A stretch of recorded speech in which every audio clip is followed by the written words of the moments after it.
Sometimes, the creatures we fear the most are the very ones that heal the wounds hidden deep inside us.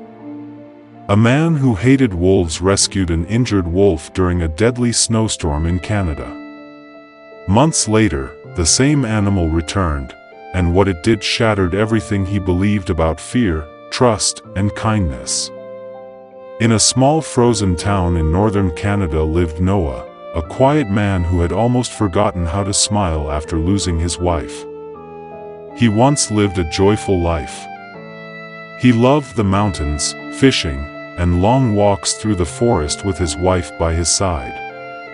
But after she died from illness, silence filled his home and grief hardened his heart. Little by little, he shut himself away from the world.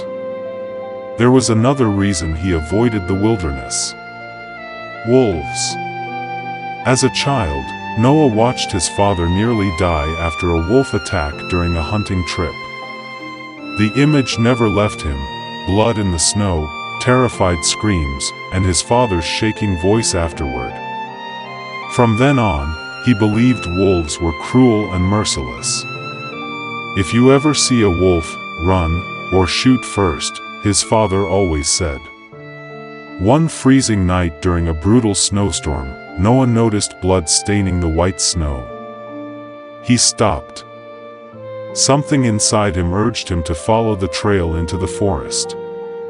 There, beside a fallen tree, lay a large gray wolf. Its hind leg was caught in a steel trap. The wolf growled weakly when it saw him. Noah froze. Everything he feared stood before him. A wolf. Large. Sharp fangs.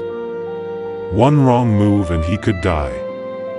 But as he looked closer, he saw something unexpected in its eyes. Pain. Fear. And a desperate plea for help. No hatred. No rage. Only suffering. He remembered something his wife once told him.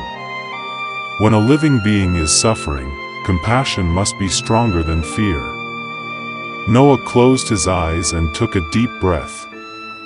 Then he stepped closer. The wolf bared its teeth. "I know," Noah whispered. "You're scared. So am I." With shaking hands and every ounce of courage he had, he carefully loosened the trap. The wolf cried out in pain. Noah flinched, expecting a bite. But none came. Finally, the trap opened. The wolf collapsed for a moment, breathing hard, before forcing itself to stand. It limped toward the forest, then stopped. It looked back at Noah.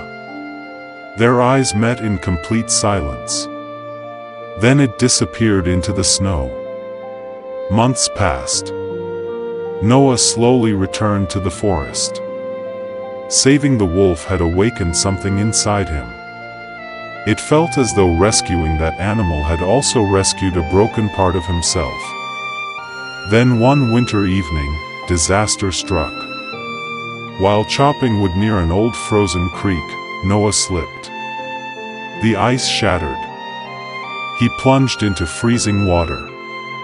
The cold hit like knives. His muscles locked instantly. He tried to climb out. The ice kept breaking beneath his hands. Help! No one could hear him.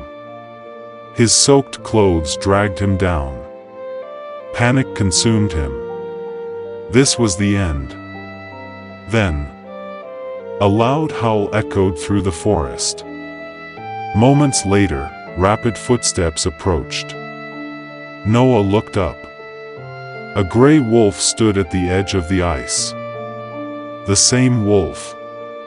It carried a long branch in its mouth. The wolf pushed the branch toward him. Tears filled Noah's eyes. Not from fear. From shock. From shame.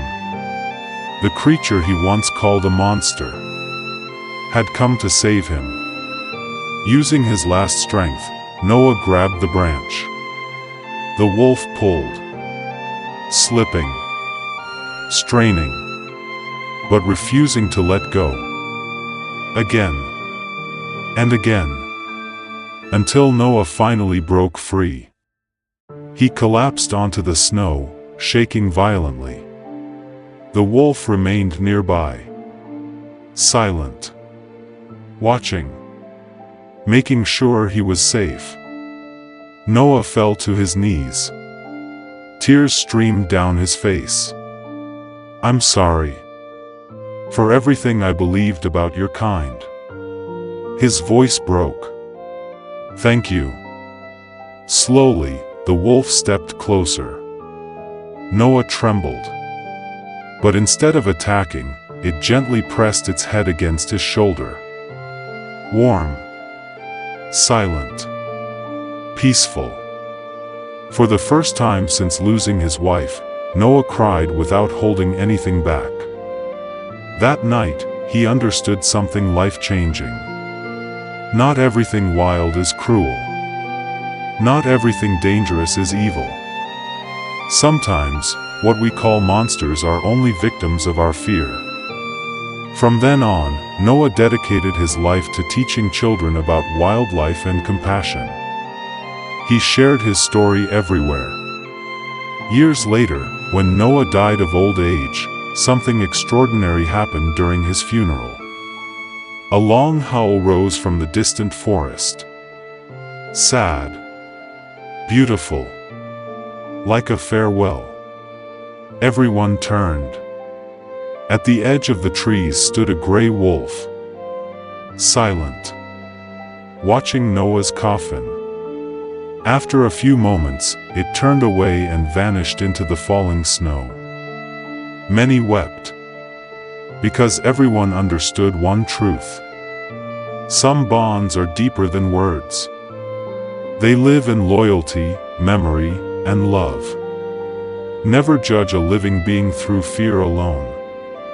Sometimes, the kindness we need most comes from those we least expect.